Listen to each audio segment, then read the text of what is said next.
खुदा के कलाम को चंद मिनट सुनो।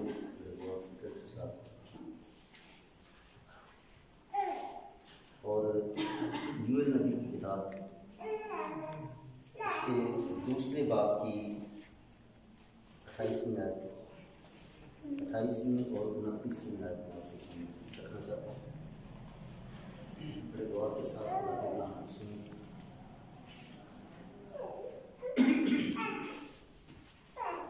निकालिए जी सबने।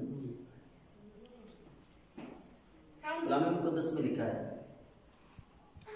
और उसके बाद मैं हर फर्द बशर पर अपनी रूह नाज़िल करूँगा और तुम्हारे बेटे बेटियाँ नबूवत करेंगे।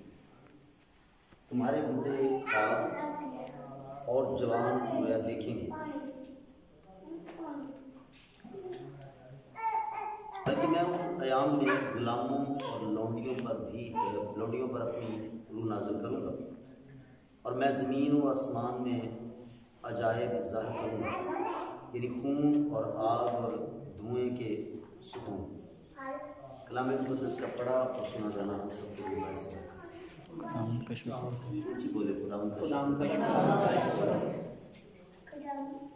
चले अब इसको कंट्रोल करें, इसको बिठाएं अपने पास ताकि ये डिस्टर्ब ना करें।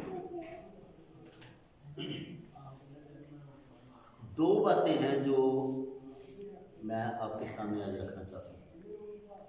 पहली बात, खुदा कहता है कि मैं अपनी रूह जो है वो हर फर्द बशर पर नाज़िल करूँगा। किस पर नाज़िल करूँगा? हर फर्द बशर पर, हर फर्द के ऊपर मैं अपनी रूह नाज़िल करूँगा। और लिखा है कि तुम्हारे बेटे बेटियाँ नबूवत करेंगे। क्या करेंगे भाई? नबूवत। यहाँ पर बेटे और बेटियों की बात हो रही है, यानी नौजवान जो नस्ल है उनके साथ खुदा बात करना चाहता है। और ये बड़ी ख़ास बात है। हमें ये गौर करना है कि यूएल नबी जो है वो असल में नए अहदनामे के लिए एक नबूवती कलाम यहाँ पर बयान कर रहे हैं। रूह कुद्दस नाजिल होगा। और जब हम देखते हैं अमाल की किताब में तो वहाँ पे लिखा है पहले बाब की 8वीं आयत में कि जब रूह कुद्दस तुम पर नाजिल होगा तो तुम कुव्वत पाओगे। और फिर उसके बाद लिखा है यरूशलेम में, फिर यहूदिया में, और फिर सामरिया में, और फिर ज़मीन की इंतहा तक मेरे गवाह होंगे। आमीन। अब यहाँ पे गौर ये करने वाली बात है कि ये किन को कहा जा रहा है? नौजवानों से, ऐसे ही है ना? हाँ जी। लेकिन अगर नौजवान जो हैं वो गलियों में फिरेंगे, चौकों के ऊपर खड़े होंगे, उनकी महफिलों के अंदर खराबी होगी, उनकी महफिलें दुरुस्त नहीं होंगी, वो ठट्ठा बाजों में बैठने के लिए हर वक्त जो है वो तैयार होंगे, वो अपनी ज़िंदगी के अंदर से गुनाह को ख़त्म नहीं करेंगे, वो अपनी ज़िंदगी में से इस तरह की जो हीलेबाजियाँ हैं उनको ख़त्म नहीं करेंगे, तो मुझे बताएं ये नबूवत किसके लिए है? कौन पूरी करेगा?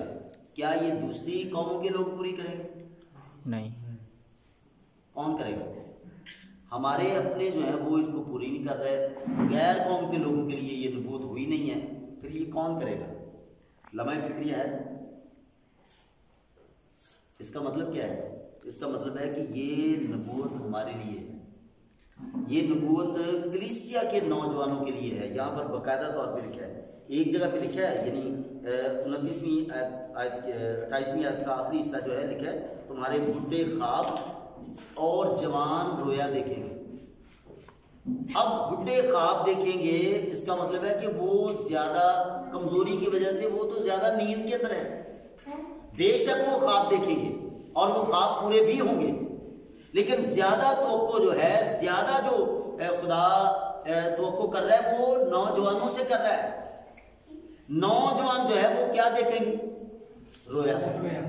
रोया जो होती है ना, ये आधी नींद और आधा जागना, यानी जिसको कहते हैं कि क्या लफ्ज कहते हैं? जागो मीठी। उस ये वो होंगे